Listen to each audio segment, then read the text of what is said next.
Comunicado de la UCA. Reformas constitucionales para un poder sin límites. La Universidad Centroamericana José Simeón Cañas expresa su profunda preocupación ante las reformas constitucionales aprobadas por la Asamblea Legislativa, con las cuales se permite la reelección presidencial indefinida, se amplía el periodo presidencial de 5 a 6 años, se elimina la segunda vuelta en las elecciones presidenciales y se adelantan las elecciones presidenciales al año 2027. Estas reformas a la Constitución, promovidas sin consulta ni debate, ratificadas en un lapso de horas y previo al inicio de un periodo vacacional, debilitan los principios que garantizan que el poder se ejerza con límites, responsabilidad y en función del bien común. Una reforma constitucional como esta, que afecta las reglas del juego democrático, debió ser ampliamente discutida, con participación plural. La posibilidad de reelección indefinida rompe con una de las protecciones más importantes del orden constitucional: evitar la concentración prolongada del poder en una sola persona o grupo. La historia muestra con claridad los riesgos de transitar este camino.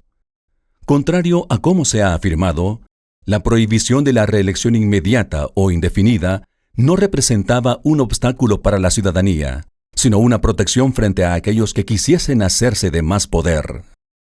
Una reelección con un número indefinido de periodos no supone, en ningún sentido, algo positivo.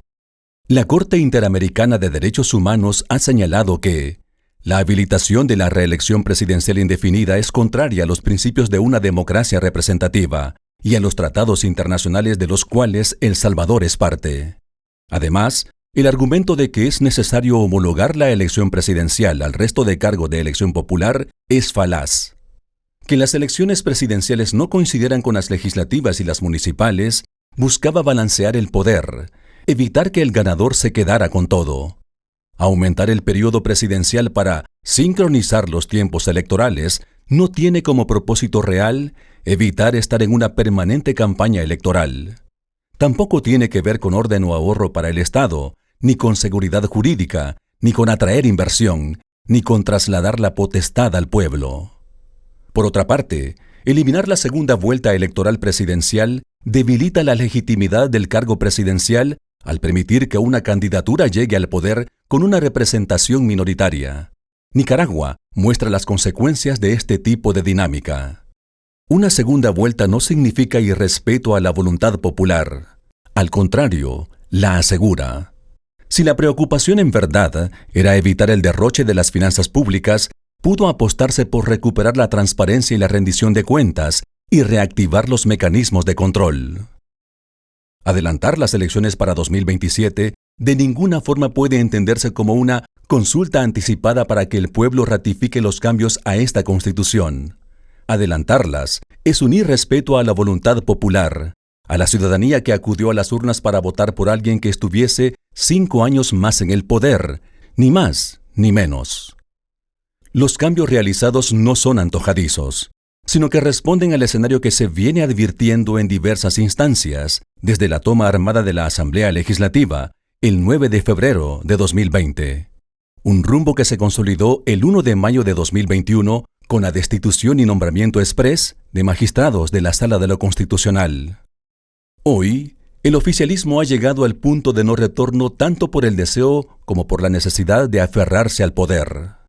El paso se ha dado cuando aún la popularidad es alta y la resistencia a la deriva autoritaria casi nula en un contexto de temor y desprotección.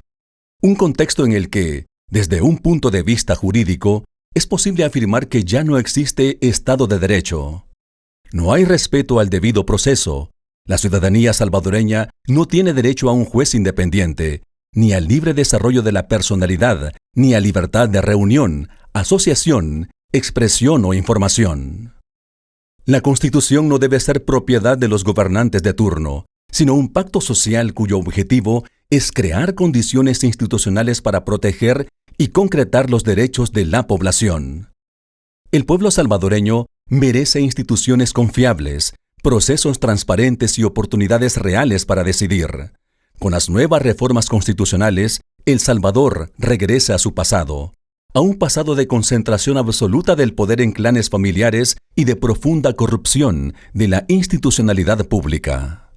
La UCA, desde su inspiración cristiana y su misión de interpretar la realidad con sentido de justicia, verdad y paz, insta a la academia, las iglesias, las organizaciones sociales, los gremios, los medios de comunicación y la comunidad internacional a seguir con atención el proceso que vive El Salvador y acompañar, con responsabilidad y solidaridad, el impulso de los principios democráticos y los derechos fundamentales de todas las personas. Este fue un comunicado de la UCA.